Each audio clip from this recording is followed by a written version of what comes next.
And here, in terms of tilting that photo or whatever, well, actually I'm trying to indicate something about the water descending, and it is coming down, and to have things kind of fall and tumble into something does make it, it's both true and also, yes, visually rhetorical, you might say, and does have some of my Yavish tones.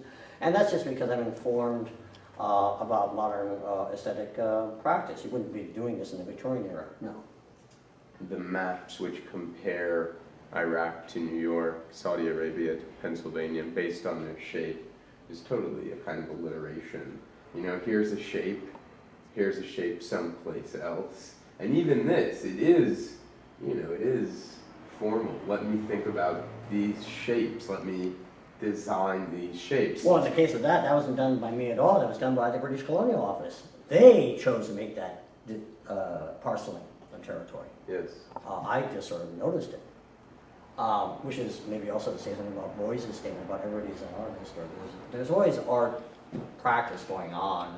Things are somehow this way or that way, if you were gestural. Stein, she was maybe wrong, maybe right. She's usually right. But she had this fear, Gertrude, she had this fear that camouflage was developed because of her friends Braque and Picasso and Matisse, that military people studied what they were doing with Cubism and took that, and then it became this weapon. And one thing we, you know, somewhat disagree on to a point is, you know, I kind of think, or at times, you know, that there is technology and there's warfare, and, you know, the repercussions of that is art. And you often, you know, you say, you know, you believe that art has real power to influence those things.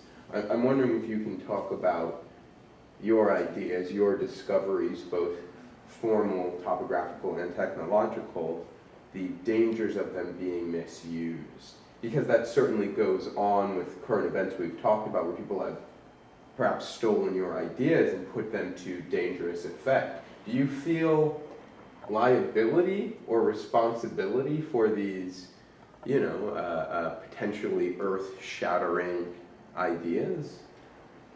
Well, first of all, the Earth is already shattered. It's already in a very bad state. Everybody knows that. My daughter knows that very well. She's very alarmed. I think everybody is aware that we're coming into a strange condition. People are afraid of summer now. What's going to happen? So the shattering of the Earth has happened. Now, how do we get back on track, so to speak? And I'd like to, therefore, this is sort of why I didn't want to be involved in that autonomia issue of semitext. I don't want to be seen as extreme. I actually want to be seen as somehow central. I'd like to have this guy be able to recognize this and say, maybe not without doing the German colors, and say, would you argue or agree that this basin shape is the shape of your macroregion? I haven't seen his image, and so on and so forth.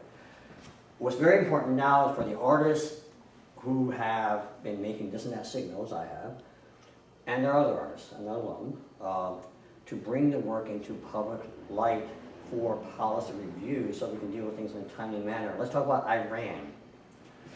In 1978, and you know, people don't know this fact. People who worked with John Gibson, whom I met a few days ago, did not know this fact.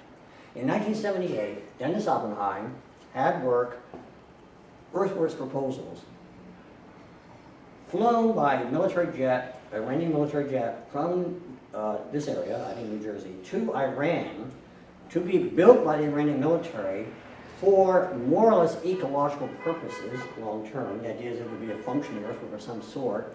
They didn't quite know what it would be, but they had some belief that it would work out somehow. And you could call that a hallucination, if you want, or a fantasy. And I will say, I don't really, it doesn't blind faith, but I would say, hey, it might work, let's go for it. Does it work? I don't know. Let's try it. Now, that was the intention of the Iranian government under the Shah.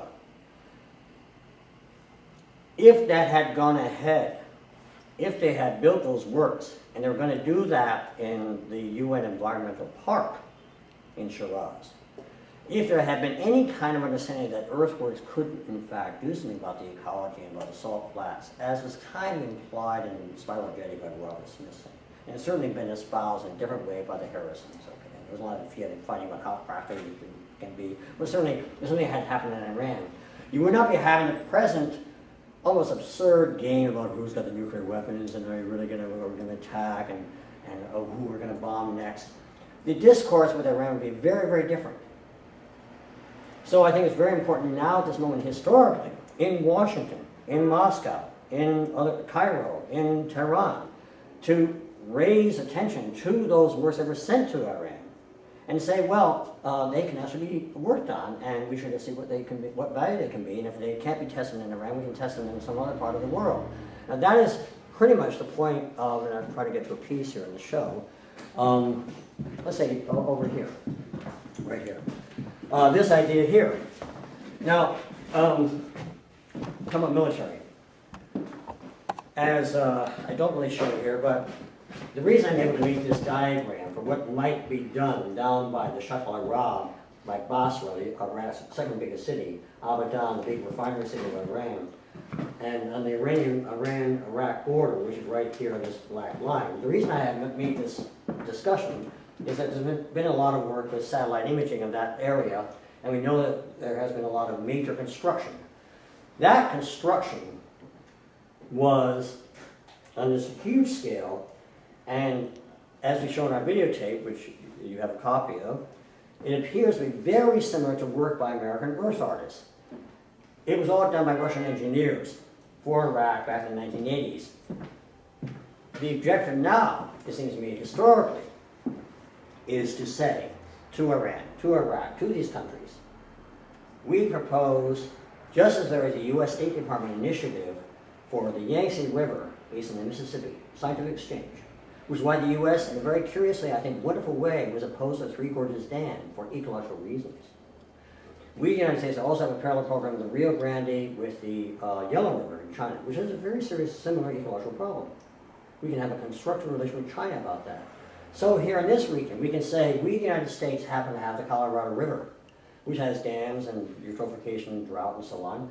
And we can parallel that with the Tigris-Euphrates in this kind of parallel practice. And we can work with all the Arab countries in this area, and work with both Mexico and the U.S. in this area, to develop practices and then test somewhere or other, I'm not quite sure, those earthworks which have been sent to Iran, to test them in these areas down here in the head of the Gulf, and to also test the idea of, to use an Oppenheimer term, time pocket between two countries, an area that would be somehow an ecological park. Now we can propose these things based on a whole precedent of works having been sent there with the intention of being built for more or less environmental purposes by the same Iranian military that we are now so scared of. These facts can be brought to the fore.